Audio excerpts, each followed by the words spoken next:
Story à la carte à Dubaï. Story à la carte à Dubaï. Nechapindi plein de grâce à Makambo. Qui faut au temps olympique.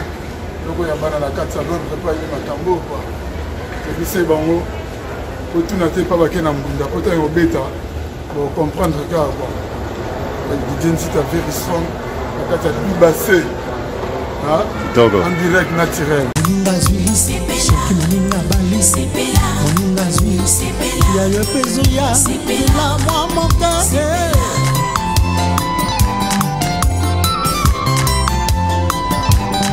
Que le mariage soit honoré de tous. Amen.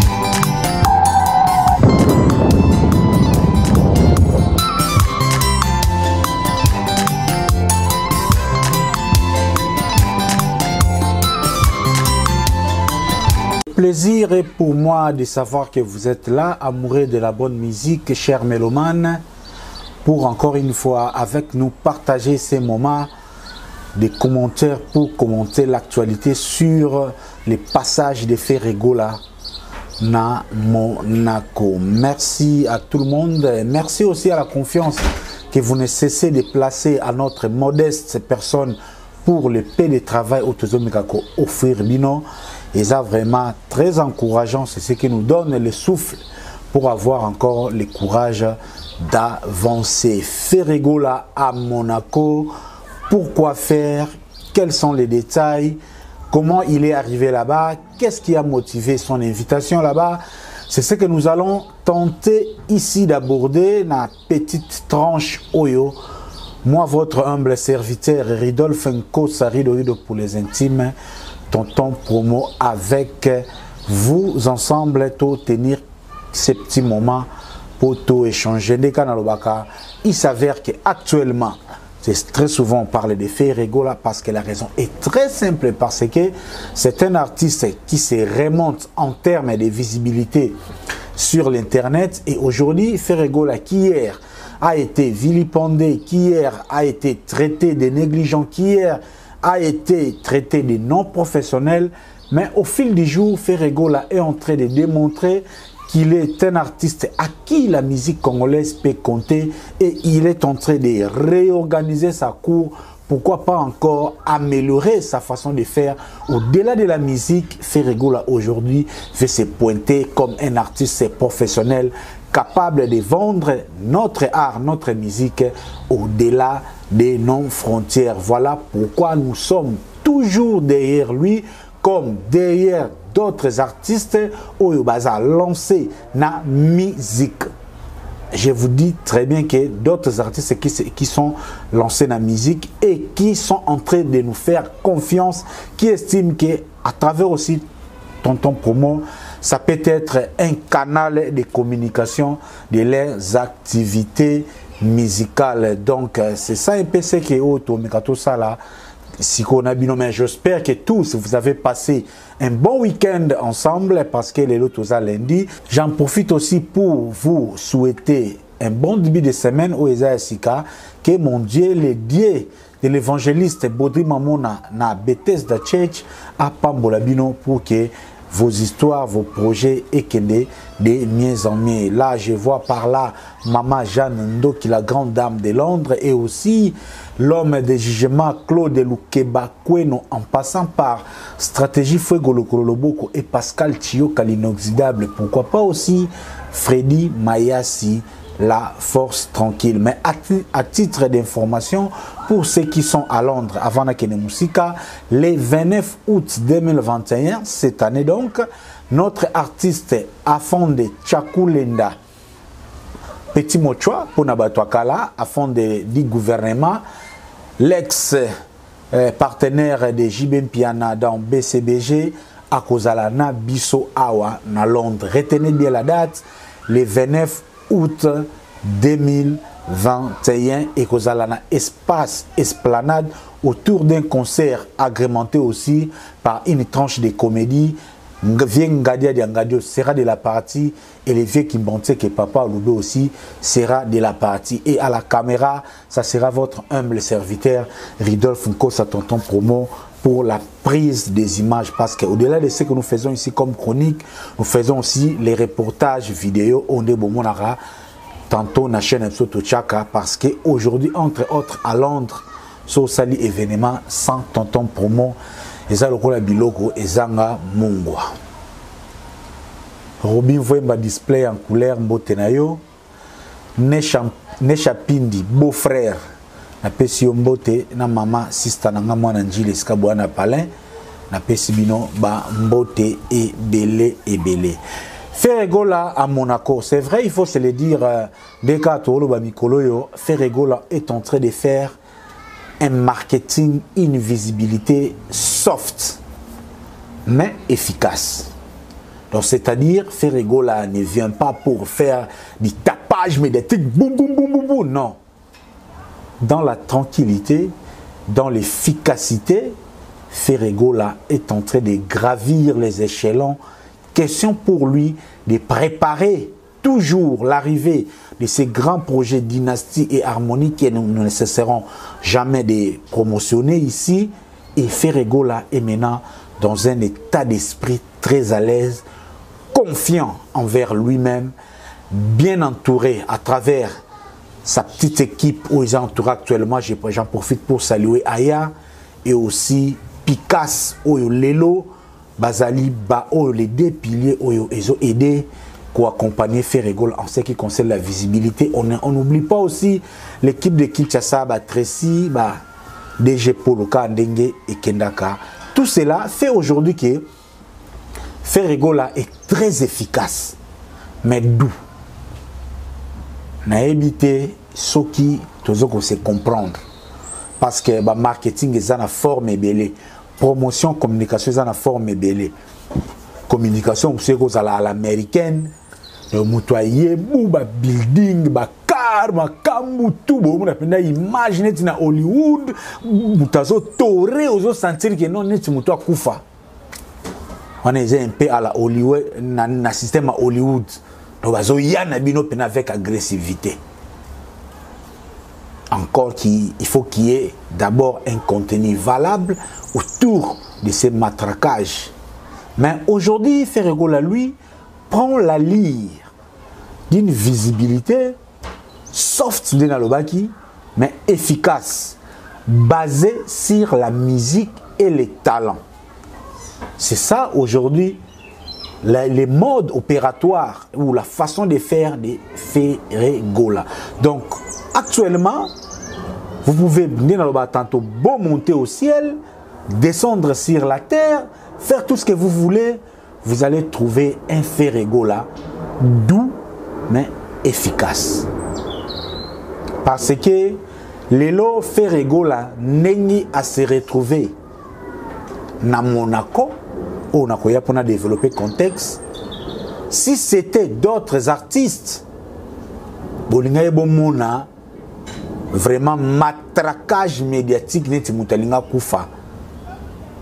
mais Ferregola les prend aisément et doucement. Qu'est-ce que Ferregola est parti faire à Monaco? Eh bien, chers mélomanes, chers amoureux de la bonne musique, la raison est simple. Ferregola est allé à Monaco pour participer au festival du film à Monaco. Bazobengango, je pense, MCFF. Monaco Festival Film. Monaco Streaming. Bazobengango. Monaco Streaming Festival Film. Bref, quelque chose de comme ça. Excusez-moi parce que nous avons ramassé les informations très brutalement. Ferregola tu sur PK qui mu Congo. Azo panza penza information comme il se doit tes mains.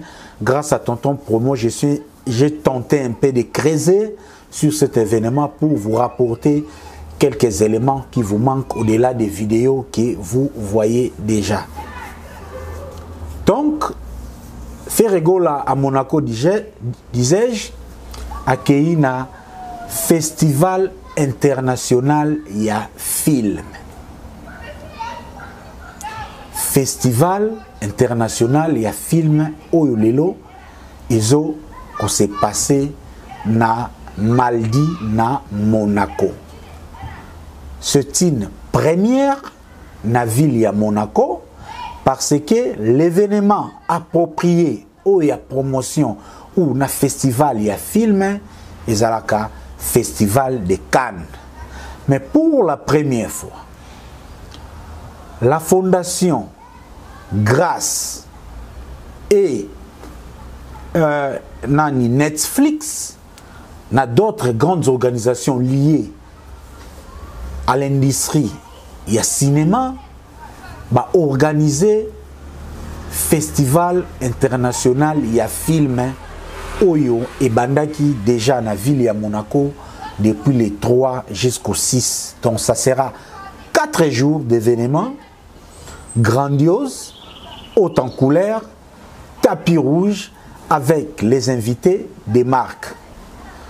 Cet événement au Ezoleka Monaco, il y a festival, il y a film, babenyango en français, ou en anglais, il y a un événement hybride. Quand on dit hybride, c'est-à-dire un événement qui a des éléments principaux. Premier élément dans cet événement, il y a les spectateurs. Oyo, sombi ticket, bazoko participer na ba événement et belé au bâti na katia festival wana. Et deuxièmement, ceux qui n'ont pas eu l'occasion d'arriver à Monaco vont participer à travers ba streaming, ba live streaming. Vous savez qu'aujourd'hui, souvent l'internet est un grand outil indispensable pour beaucoup de choses. Même les pasteurs, na ba pasteur au lobby, bande ko benga Facebook ezana ki démon, botala ba on a 6 heures. Nengi ba kenda roté ya botala ba on a pourquoi de ba kenda roté. Je profite pour saluer pasteur ya Bostra oyo lelo aso permettre batutu bakota ba prière ya butu toujours à travers ba streaming. Donc na festival ya film ya Monaco, il y a des tickets au ko participer physiquement au ko participer na live. Yon ba benyango un événement hybride et c'est une première. Qui sont les organisateurs de ces grands spectacles prestigieux qui se passent à Monaco où Ferregola aujourd'hui représente les Congo? Parce que au cours de cet événement, le Congo est présent à travers Ferregola. Ayez votre mal en patience, je vais vous dire dans quel contexte Ferré est là-bas et qu'est-ce que Ferregola va faire là-bas. Mais permettez-moi juste un peu ça détail sur l'événement pour tout comprendre dimension na yango. Festival ya film o ezoleka lelo na Monaco eza organisé dina lobaki tantôt na Netflix. Netflix va s'associer na Grâce Fondation bazana na ba nini msusuneti ba Apple, bref ba quelques grands poids lourds, ba grands dinosaures et industrie à film ba organiser événement au tout qui d'abord na Netflix. À titre de rappel, Netflix lelo est la première plateforme il y a ba vidéo, il y a film, il y a cinéma en ligne oyo ils ont les plus suivis où les gens font beaucoup d'argent en termes de cinéma. Et puis, baza associé na fondation Grâce Fondation.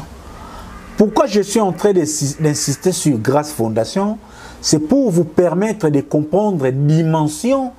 Il y a soirée ou il y a événement où notre compatriote Ferregola est allé participer.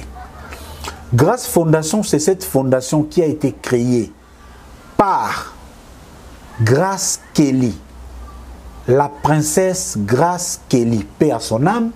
Elle nous a déjà quittés. Princesse Grace Kelly, aza maman, il y a Prince Albert, oh lelo, aza souverain na principauté, il y a Monaco. Tout le monde va ébiquer. Monaco, ils ont un statut particulier. Bien sûr, ils ont en France, mais ils ont une principauté. Je n'ai pas besoin de faire ça. Il y a droit constitutionnel pour tout comprendre. Mais, similairement na Vatican, Monaco, c'est une ville, quand bien même qu'il dépend de la France, mais ils ont une particularité, il y a autonomie comme une principauté, et c'est une ville de prestige. Lelo est dirigé par le souverain Albert II. Et grâce Oyo Azalaki fondatrice, il y a grâce fondation, Azalaki maman, il y a Prince Albert. Et grâce, la princesse Grèce, c'était un cinéaste. Azalaki aux États-Unis, à Balakande, papa, il y a Prince Albert ou Azalelo souverain. Et ça fait que, tellement Azalaka actrice, elle aimait l'art, elle aimait les beaux, elle aimait la culture. Elle avait créé cette fondation pour promouvoir les événements culturels Yango Lelo à travers l'association Netflix organisé festival international ya film. Yango aussi là les 6 directement appelé les 6 festival international ya Cannes Izo Ko Banda. Le festival international ya film, pour comprendre la dimension ou la grandeur de l'événement, c'est un événement aujourd'hui où ils ont retransmis en temps réel dans le monde entier. C'est plus d'1 million de spectateurs au bazar attendus dans la plateforme. Donc, Lelo ils ont parmi les grands événements en ligne et en physique où Lelo ils ont collé dans le monde entier. Mais comment l'artiste Ferregola s'est retrouvé dans cet grandiose événement? J'ai tenté de fouiller, car l'équipe a fait Ferregola a une stratégie, parce que dans le Congo, il y a un si d'État au lobby, l'année prochaine, j'estime que l'équipe communicationnelle de Ferregola a tenté,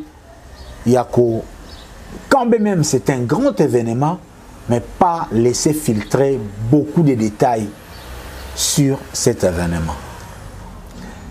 Est-ce que Ferregola qui est un concert? Qu'est-ce que Ferregola est allé faire dans l'événement Oyo? Il y a film. Parce qu'il faut se le dire, l'événement est à la musique. Pour le festival de musique au bateau Barozalawana, grand réalisateur, il y a un film. Grand acteur, il y a un film.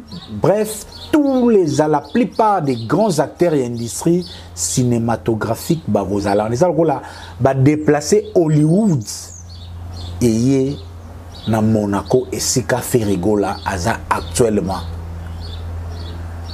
J'en profite, Naïbisa Picasso, pardon, Pesselangambote.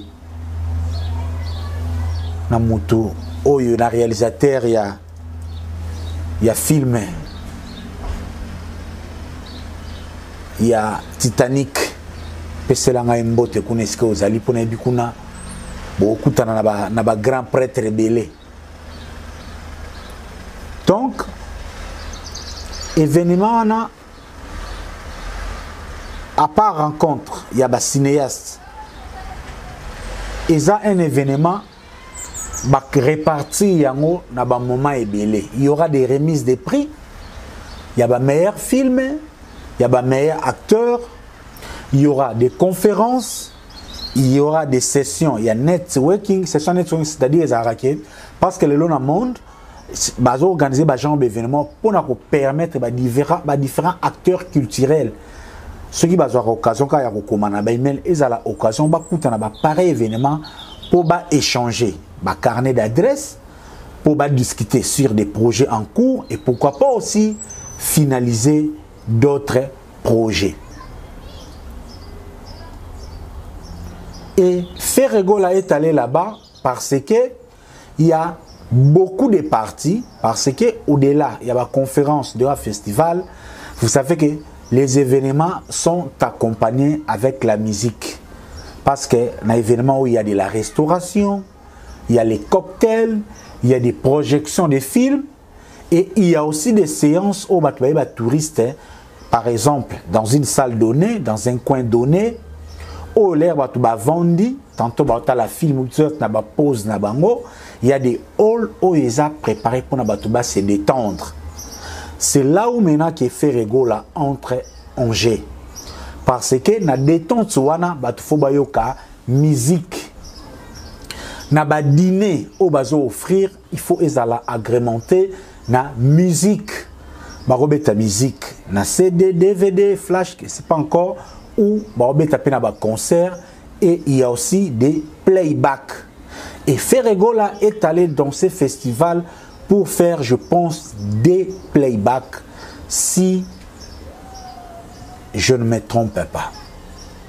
Les deux playbacks qu'il a fait Ferrego là, Ezake, Mindele, Rotana Tenabi, Abeda Shooté, Mindele, parce qu'Abeda Choua, Azana Poso Pembe, Maza Congolais, Azana Libanais. Nalobi Mindele.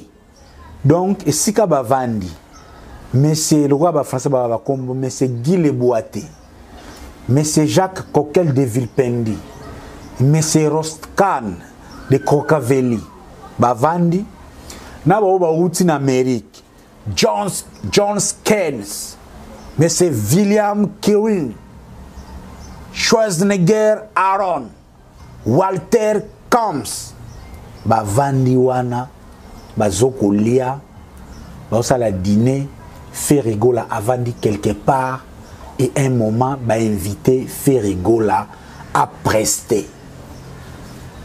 C'est autour de cette audience que le Congo aujourd'hui est représenté par Ferrego là, dans un moment il y a détente. Parce que Ferrego là aujourd'hui c'est cet artiste avec son style rumba trap, avec Regarde-moi, cette chanson, oh non, bah, Regarde-moi, te fait rigoler, faut akumisa kanzambe, na Regarde-moi. Il y en a le bara souvent, tout le monde a entendu la famille, so bozana moi na mobo depuis le boum. Pour botama, neti ba beta ki mama, neti zemi linge longwa, mukola kena ki hôpital ba docteur ba zolinga ko yamba yete, le ba zo botise ba zo beta ye, akomi boy mukobande ko ya accident salamaki. Bana wana bazaka lokola bana ya promesse. Parce que bateau bazana destin, combat na bango ezalaka même na départ et naissance na bango na genèse. Et c'est ce que est tenté de vivre cette œuvre. Regarde-moi cette chanson au Ferrego la Sala qui déjà n'a sorti nango, vilipendé, négligé, traité, n'a heureusement que la qualité de la chanson a survécu et s'est confirmée d'elle-même. Et après, aujourd'hui, c'est Regarde-moi qui est au cœur. Il y a contentieux entre Ferrego et son producteur, malgré Balongoli à YouTube. Mais cette chanson aujourd'hui est en train d'apporter la récompense. On a répété maintes fois, une œuvre de qualité peut crier d'elle-même, même pendant son absence. Parce qu'aujourd'hui, Ferrego est à l'aise. L'air à audience, il y a Mindele, n'a dit bien audience, il y a Babé de shooter, mais audience, il y a Mindele. Audience, il y a Moïse Katumbite, il y a Olivier Kamita Touté, il y a ceux qui, il y a Bembate. Audience, il y a Patrick Bologna, Teba Metite, mais audience, il y a Mindele. Donc Ferrego là a presté devant Mindele. Oyo lelo aza parmi ba rare ya génération na ye a presté devant Mindele. Parce que débat international er moto beta en ming mais toya avec le temps harmonie et bima pour comprendre que vérité a un escalier. Donc Regarde-moi, Ferresco aza à l'aise. Claude Lukeba no limbi sanga jugement zalara bien. Mais kuna première boto zoniata ezana Regarde-moi. Oyo na rythmique nango na genre ya musique eza d'abord la musique qui a film. Voilà pourquoi Ferrego s'est retrouvé là-bas. Eza chanson ya musique classique na genre opéra yango Ferrego zakuna. Donc, je conseille même à Aya et à Picasso, si vous y travaillez, la chanson Regarde-moi peut aussi se retrouver dans un film. Parce qu'il y a des dividendes, il y a des rencontres où Ferrego là, il y a des dividendes où Ferrego là, à cause se retrouver dans la place où il y a parce qu'il y a place, il y a network, place, il y a échange, il y a carnet d'adresse, place, il y a que saluer les grands prêtres, il y a cinéma. Et Ferrego là, est là-bas pour agrémenter certains dîners, certaines parties, il y a des événements wana. Je sais que donc il y a des commentaires. J'en profite ici pour en profiter. Même taboulé à bêta ceux qui 3 semaines à Olympia, ils allaient que taboulé à bêta 3 semaines dans la salle principale à Olympia. Abeta qui quelques jours dans la salle principale à Olympia, mais beaucoup de jours qui s'en sont suivis, taboulé abeta kana all moko ya sikaba fungola kana Olympia, où ils araba minile bande kuya neti ba dancing ba night club, et c'est là où faire nani taboulé après prestation à Olympia na grande salle, il a continué à agrémenter na katia Oluana na Olympia. Ndenge pe papa wemba abeta na ba all ebele na Japon, na ba Australie, na ba États-Unis. Et Ferrego la pe lelo à travers ba dîner, à travers ba cocktail, à travers ba moment où il y a détente na cérémonie, il y a film oyo Ferrego la sa parmi bateau bazoko agrémenté ba sepelisa mindele. Voilà comment les padres est en train de faire la fierté de notre culture, comment les padres est en train de nous représenter Libanda. Parce qu'il y a plusieurs façons, il y a comme escalier pour atteindre sommet, et cause à la featuring, et cause à la connexion à manager, et cause à la producteur, et qui peut cause à la œuvre de qualité. Et aujourd'hui, Ferrego là, à travers son œuvre de qualité, regarde-moi, est en train de percer. Wana kutu harmonie na limité.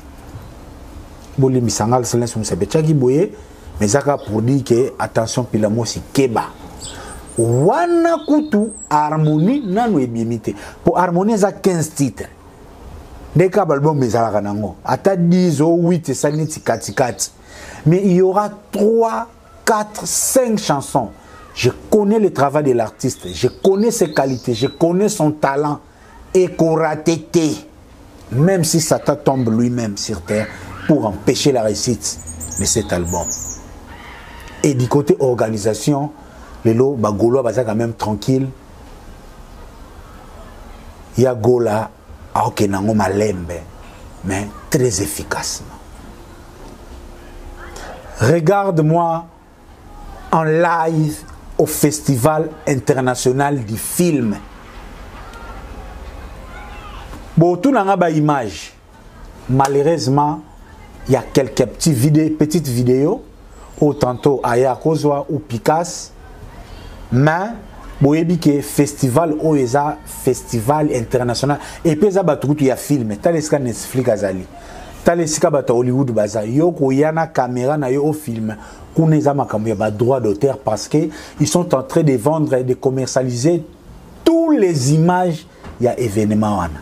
Donc, Ferrego là, ata tomonier na festival, na séance, il y a remise de prix. Ata tomonier ce qui webte, mais soyez-en sûrs, il fait partie de cet événement, il fera partie des vidéos, il y a événement oyo, soit à travers documentaire, soit à travers soit à travers reportage événement wana. Les Congolais sont représentés aujourd'hui à travers Ferrego là. Donc, biso to lingana biso mingi YouTube ya ofele. Moi to participer na ba streaming payant exact. Mais nous attendons la restitution. Peut-être aussi, pourquoi pas, on peut avoir Picasso na téléphone. Mais sinon, déjà tout ça les a suffisant pour vous donner les éléments de ces festivals. Au-delà des regarde-moi, Ferregola va aussi faire un playback. Il y a au-delà des regarde-moi, Ferregola va aussi faire le playback de Vita Imana. Avec les concours du grand maestro Maïka Mounan qui a apprêté séquence côté son pour Ferregola ça la live de qualité. Vita Imana P Ferregola au presté na yango à travers une autre occasion. Voilà encore une bonne occasion où notre rumba sera représentée. Autrement, toujours il faut faire des bonnes œuvres parce que les œuvres parlent mieux que Papa Chéri, vrai disque d'or et Zaranamite Mayabatu. Vita Imana, c'est la chanson qui a été choisie. Par rapport, je pense, il y a ma référence. C'est la chanson qui a fait les tours d'Afrique. C'est la chanson qui a pris sa place dans notre communauté en Europe. C'est la chanson qui a été vendue dans une petite bonne espace européenne, Paris-Bruxelles. Et la chanson sera chantée là-bas, na playback, avec Ferregola. Ah, nakanisi na nzemba Vita Imana. Vocal ya Lacoste. Natindi flame minga ebise. Mai lolenga na konyo kwama. Nabeleli sungu.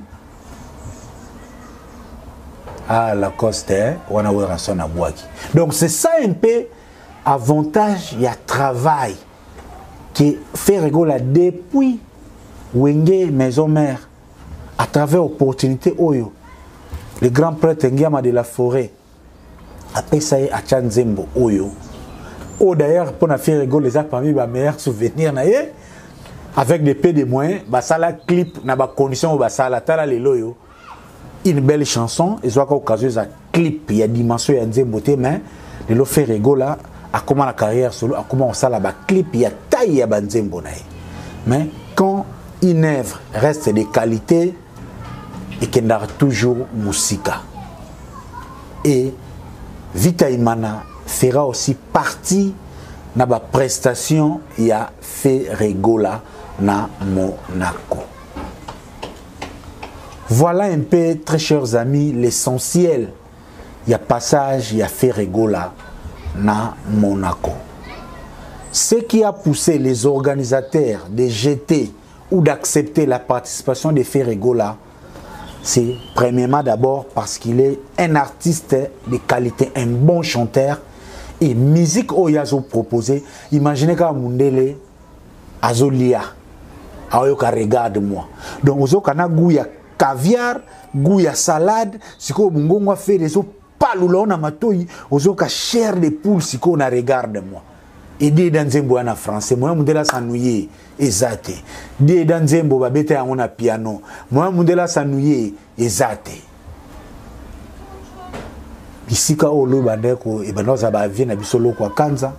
Bisika o banoza la ba corneille. Lelo et comme bisika ferré akende a presté. Voilà ce qui se passe quand on fait très bien son travail. Na répéta kango ba musicien. Oko pesanga 1 milliard, oko pesanga 1 million. Soki nzembo neza na qualité te ata na lobi ndenge nini, ata na tosali ndenge nini. Soki ko percer ba te ko percer ba tout. Prenons le temps de offrir de bonnes œuvres parce que ba œuvre est lobaka. Et on a lobaka musicien assis la raté mais musicien azalande na difficulté à s'adapter. Les œuvres et Ferregola qualité à ba œuvre lelo eza faire des lances naé yango ezoko memaye partout wana kutu biloko nano ebelite parce que bah festival international il y a musique au faire à participer là et ça en attendant pour harmonie qu'on est binité yo kande bazo banga ce qu'on a bandoki bazo kanga bagucha harmonie simbate pour bazo a raison ce qui harmonie simbité yo oko gagner nini pour aujourd'hui faire rigola avec harmonie na échantillon ya regarde-moi tout monaki faire rigola c'est comme un joueur aujourd'hui au ba coach na terrain et si atali match ndenge betami atala ba gaze ba inonce atala ba jibele ba sali ba giline ba musique urbaine atali ba fali ndenge ba tokos un tokos de donc au mon joueur au ba coach c'est le réchauffement donc na minute ezaki faire rigola mto akota na terrain obetaki ochaki babi bravo obeto mema musique a Congo musika bravo donc na minute eza arbitre a Cheboui numéro 10 Bima numéro 9 Ferregola à Okota ce qu'on a terrain c'est ça harmonie donc aux ana terrain obetaki bien au mema musique a Congo musika au teka culture na biso bravo mais match n'est pas la moulaï, osa peut-être essoufflé, na minute arbitre a tomboli numéro na yo, bima. Donc fair play, chaboué, tobete lo maboko, bomima musique na biso misika, lelo sikoyo, on doit compter sur faire rigola, aya na fraîcheur, mi joueur sur à côté, après sikoyo donc à qui gauche, à qui droite. On va le bagage bon joueur faut dendanga donc na faire rigola zo denda kaka azo denda nene harmonie oya donc ayez votre mal en patience comment on a fait lelo na ba festival oyo eza na okaka en entendant to zela harmonie bima to yoka ba couleur pour bien harmonie et ça li que faire rigola atie mitambo partout na musique classique na zouk na musique ya bavoko lokola ba hispanique na afrobeat bake basangani su na inos bi pan nyonso nsko eza na kati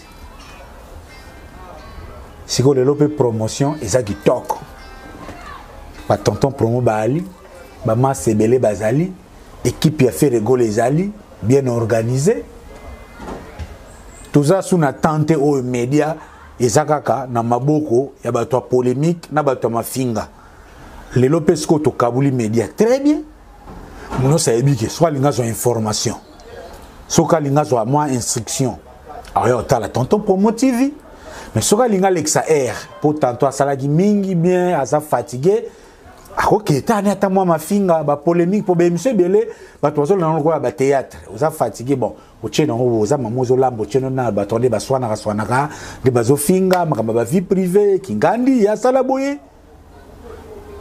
et le temps de la promotion maintenant et ça ba tonton promo tasko nenge déjà bato bazobanga harmonie kande na oloba boye pour ne kan oloba boye ça déjà la harmonie ja essayer simbi avant ebima pour na 15 titres on a éco raté nengani ne yembeli affaire na musique au savandi siboui au cas regarde moi ces banzele kei faire ayembi ayembe mundela beti maboko mundela beti wana zama kamba playback to vandi oh tout le monde tout te muta vandi pena yoki faire palolier lito ya palolier mundela silisi pena yemo mundela beti maboko siko tuna mundela na beti maboko pona nini Nasuki wana pona lelo merci Joël Boulouba merci Gino Mavuzi à J7 merci Freddy à Londres Force tranquille mère Adjidja na salon Bercy eska au moins bien ya Rolexa moi RK ndenge zalara kuna Mangulu Batumba moi Thompson Batumba moi loga bien autour d'un verre Bo solana ba play ka ndenge zalara chez mère Adjidja Tobo Sanité, notre restaurant aussi belle congolaise na West Green, restaurant 4 étoiles. Mais retenez, pour ceux qui sont à Londres, le 29 août 2021, afin de Tchakoulenda, na Esplanade, c'est 20 livrets. Boyawana ou alinga za détail à contacter Ngai. Merci Nabino Subozawana. Tout retenu le programme il y a semaine. Dès qu'on a tonton promo, on s'améliore par rapport à temps na neto qui n'a objectif. Tout ça on a des émissions fixées. Demain, sauf imprévu, on a encore ça émission un tout petit peu d'actualité générale. Mais je vais parler des albums il y a 2021. L'album OEC Bimi, Naba Oezoya. Oye Bimi, ils ont un niveau nini. Pourquoi ça n'a pas marché? Oezoya et Toro Zélaron à niveau nini. Et qu'est-ce qu'ils peuvent faire? Dans l'obnez à émission, il y a 1h à 1h20. Vous avez tout déjà, tonton promo, car on a douceur, mais déjà, moi, mbanga. Ils ont un mot, donc, on a 2 heures du temps. Donc, l'obnez à moi, ils sont moi, moulaï. Par rapport à l'album. Donc, ceux qui ont un album, artiste, un album, ceux qui ont un élément, contactez, c'est ce que je vais offrir demain, sauf imprévu. Et le mercredi, je vais parler des spectacles où ils ont attendu en Europe, à commencer les spectacles, il y a Afondé, à passant, il y a Lacoste, Fabregas na Lyon, Félix Oazeko na Lyon, Zénith Yawera, Casino de Paris à Ferré, You Arena à Kofi Olomide. Donc, ça état de lié, il y a un conseil d'événements Oyo, Ezali, Wana mercredi, peut-être jeudi, parce que jusque-là, tu as toujours moyen Oyo, tout ça très informatif, il y a des informations, et aussi tout ça général. Donc, ce qui est à faire, c'est parce que faire domine l'actualité musicale, pas l'actualité de visibilité, mais l'actualité musicale. Donc, c'est un peu calendrier automatique au la semaine où j'espère que nous aurons la force et le temps à réaliser en haut parce que aussi de plus en plus toujours comme busy parce que dès dans le baquet tout ça sur le confinement activités au fond et moi votre humble serviteur au-delà de la chronique oyo à l'extérieur na zapi na ba reportage vidéo dès qu'on a le barako ça la fête à Londres sans tonton promo ou en Angleterre sans tonton promo ils ont le rôle à biloko ils ont un mungwa pour la caméra ya tonton promo soko lataki sapato à Chine bo memi saki ya Chine ah makutadi po ngana bendaka nako benda yango ba mona ngana ibana makambo wana te ibana ngate wapi original wapi nini ngana mona ka eloko zengela mais soko ye moni caméra na nga bongama soko moni eloko neza nango yango te yo moko mibomba ngo po ngana luka nde ba détail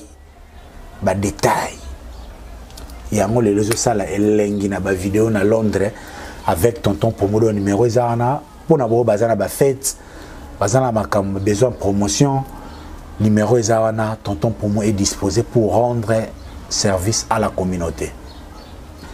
Merci Bibi Waifa, merci Solange Matando fille à taille naturelle taille bakata na mundelete taille robota madon to pc bambote esika zali mama Jeanne Ndoki mbote belé Claude Kebakweno l'homme de Jima mbote belé, je n'oublie pas le big manager JP Mindia Nesha Pindi. Bon appétit pour naebi ke ser na biso ya njili ndeko na biso azankadra kitoko ero naebi ke émission ekokuta yo déjà moi sino ya kitoko o bala na njili a longola o charge azo ko servir yo po madame Nesha Pindi tilelo aza la seule moi sina poto amemela mobali mai ya maboko na karaf ekoleka mai ekokota tcholololo Nesha Pindi akosukula maboko donc azoza na courant ya mer ezoleka na maboko azokolia kitoko esenga kobala na njili ya mwana. Merci na bino nyonso, on se voit à la prochaine, merci beaucoup. Historia lisolo ya litoite o kasi ya bilili tokomona tokotala elengi monde entier. Bon, naina nga na tembete. To sala wenge na tembete. wenge ezalaki lokola loisir ti comme profession. En tout cas, la Kamwara, donc, Makambo, Tolobela, Tolemba, musique congolaise, ezaki na ghetto, c'est comme communautaire. Et qui dit sous on n'a plus bas niveau, et comme communautaire. Il y a un autre bunda po, to bimsango, na kata communauté, na kata ghetto, to soit disque d'or. Inch'Allah. Allah Akbar. Likunya, et si là, c'était le Kunya n'est pas nanga, tina francophonie, bo wili kochanga promesate. Na robeta ta francophonie na poto. Ata francophonie muzo na créer. Déjà comme moi nous obenga sai et outi na papa Wemba. Au moni côté tozo outa déjà. Je veux dire si aujourd'hui ba benga nga sai c'est grâce à Nzembo ya tout le monde sai chanté par papa Wemba que Historia avec Didier Nzita. On remercie Soussou. Ouera son roi de la forêt. O Léona Minito Didier na kosa ote ba miseno somona ba yara ba lobarawa. Passeport à liboso. Ouera mtabi misela biso. Soso à liboso pa ba bona nena ba fête so ba première communion. D'abord ba ke ouera to liango soso musaka mampata mutalamba ka ba musicien omona rana ba fiba misapina maboko na makoz. Dans les tout puissants Nzambe Mokonzi yem tasala ga ba destin e ba ke yo za journaliste comment ke pe ba Dubai pam ba journaliste bele pe ba zo kene kasangulu pamba.